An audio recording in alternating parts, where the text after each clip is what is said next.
जी chef में खुशामदीद। आपका बेहद शुक्रिया कि आपने मेरी रेसिपी देखने के लिए मेरी वीडियो को क्लिक किया। तो व्यूअर्स, आज मैं आपके साथ बहुत ही स्पॉन्जी वनीला केक की रेसिपी शेयर करने जा रही हूँ। वनीला केक बनाना बेहद आसान है। मैं आपको मुकम्मल गाइड करते हुए स्टेप बाय स्टेप बताऊँगी कि हम केक को किस तरीके से स्पॉन्जी बना सकते हैं। ये सब जानने के लिए आपको मेरी रेसिपी को स्किप किए बिना एंड तक ज़रूर देखना होगा, ताकि आप मुझे फॉलो करते हुए मुझसे भी बेहतर वनीला केक बना सकें।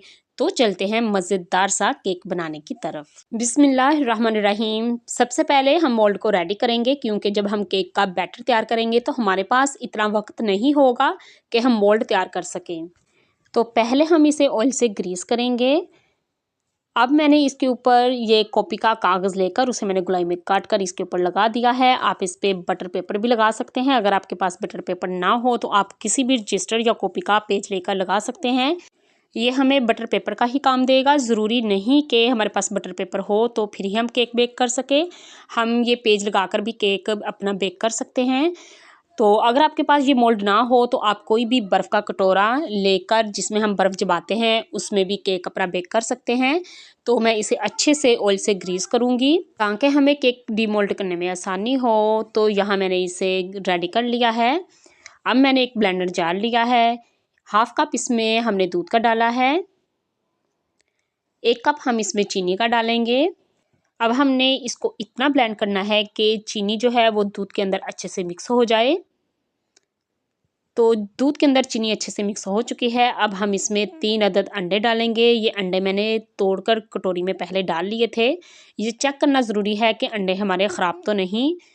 अब मैं इसमें हाफ कप ऑयल का डालूँगी। इसमें हमने ऑयल ही डालना है, घी का इस्तेमाल हमने नहीं करना। 1 खाने का चम्मच इसमें मैं वनीला एसेंस डालूँगी। इससे अंडों की स्मेल बिल्कुल नहीं आएगी। ये अंडों की स्मेल ख़त्म करने के लिए केक में इस्तेमाल किया जाता है और इसका फ्लेवर भी बहुत अच्छा आता है केक में। अब हम पूरे 3 मिनट इसको रोके बगैर ब्लेंड करेंगे। इसमें रोकना बिल्कुल नहीं है आपने मशीन को, ताकि ये अच्छे तरीके से ब्लेंड हो सके और फ्लफ़ी सा बन सके। इसको मुसलसल ब्लेंड करते हुए 3 मिनट हो चुके हैं। तो अब हम इसे एक बाउल में निकाल लेंगे। बाउल आपने एक बड़ा सा लेना है ताकि इसे मिक्स करने में आसानी हो। अब हमने एक स्ट्रेनर लेना है और 1.5 कप हम इसमें मैदे का डालेंगे। पहले हमने 1 कप लेना है और अच्छे से इसे छान लेना है। मैदे को छानना बेहद ज़रूरी है। मैदे को छाने बगैर मत इस्तेमाल कीजिएगा, वरना आपका केक बिल्कुल अच्छा नहीं बनेगा। अब 2 टीस्पून हम इसमें बेकिंग पाउडर डालेंगे। बेकिंग सोडा हमने इसमें इस्तेमाल नहीं करना, बेकिंग पाउडर का ही हम इसमें इस्तेमाल करेंगे। तो 1 कप मैंने पहले छान लिया था, हाफ कप मैंने ये अब लिया है। इन सब चीज़ों को हम अच्छे से छान लेंगे।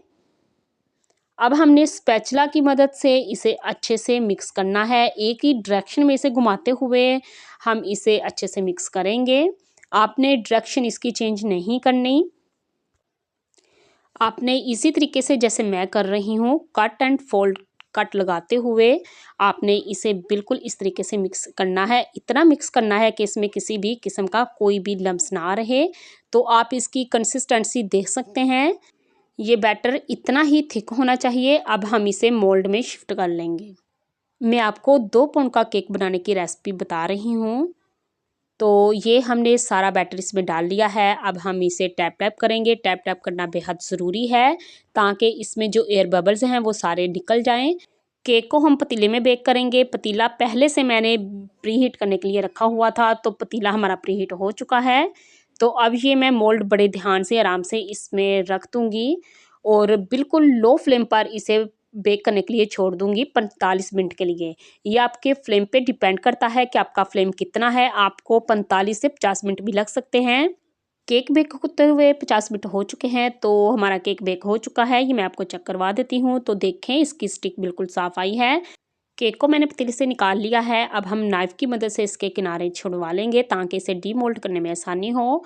तो ये बहुत आसानी से निकल जाता है। अब हम इसे पलटा लेंगे और इसका नीचे वाला कवर उतारेंगे। बहुत आसानी के साथ उतर आता है। तो ये देखें, जो पेज हमने लगाया था वो हम आराम से इसका उतार लेंगे। तो माशाल्लाह सुबहान अल्लाह, कितना खूबसूरत ये नीचे से भी बेक हुआ है, कितना खूबसूरत इसका कलर आया है। तो अब मैं आपको इसको कट करके दिखाती हूँ कि कितना स्पॉन्जी हमारा केक बना है। बहुत सॉफ्ट और बहुत खूबसूरत हमारा केक बनकर तैयार हुआ है। तो आपको कटिंग में भी पता चल रहा होगा कि ये कितना सॉफ्ट केक बना है।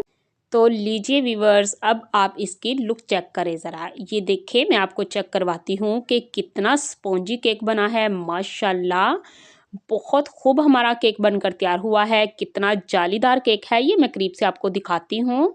तो माशाल्लाह सुभान अल्लाह, ये देखने में जितना अच्छा लग रहा है ना, ये खाने में इससे भी कहीं ज़्यादा बेहतरीन है। इसको आप चाय के साथ भी खा सकते हैं, इसको आप अपने बच्चों के लंच बॉक्स में भी दे सकते हैं। बहुत मज़ेदार ये केक बना है माशाल्लाह।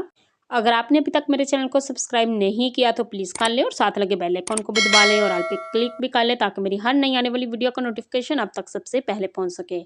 एक बार इसे आप ज़रूर ट्राई कीजिएगा और मुझे कमेंट्स में बताइएगा कि आपको आज की मेरी रेसिपी कैसी लगी। उम्मीद है कि आज की ये आसान सी रेसिपी आपको बेहद पसंद आई होगी। वीडियो अच्छी लगी तो इसे लाइक कीजिए और ज़्यादा से ज़्यादा इसे शेयर कीजिए, ताकि ये आसान सी रेसिपी हर किसी के पास आसानी से पहुंच सके। मज़ीद ऐसी आसान और मज़ेदार रेसिपीज़ देखने के लिए मेरा चैनल विजिट करें।